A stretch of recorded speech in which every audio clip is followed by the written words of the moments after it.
ఈ భూలోకంలో మనకి ఏం కావాలి? తినడానికి తిండి, కట్టుకోవడానికి బట్ట, అలాగే మనం నివసించడానికి యోగ్యమైన నివాసం అండి. ఇవన్నీ కూడా ఎవరి ద్వారా వస్తాయి? ఆయన పక్కన పెట్టి మనం ఎక్కడ ఎదుగుతామండి?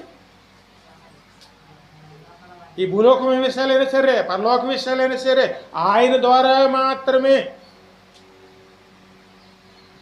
ద్వారా మాత్రమే పొందుకోవాలని తండ్రి యొక్క అభిష్టమాయను. అందుకే ఆయన సీయోనులో ఆయన స్థిరమైన రాయి కింద ఆయనని అక్కడ దేవుడు ప్రతిష్ఠించారు. అందుకే ఎప్పుడు కూడాను దేవుని మందిరంలో ఎవరు ఉంటారో ఇప్పుడు స్థిరంగా ఉండేది ఎవరో? యేసయ్యనే. భూలోక ఆశీర్వాదాలైనా సరే, పరలోక ఆశీర్వాదాలైనా సరే, ఏదైనా సరే పొందుకునే చోటు దేవుని సన్నిధానం అని. దాన్ని నిర్లక్ష్యం చేసుకునే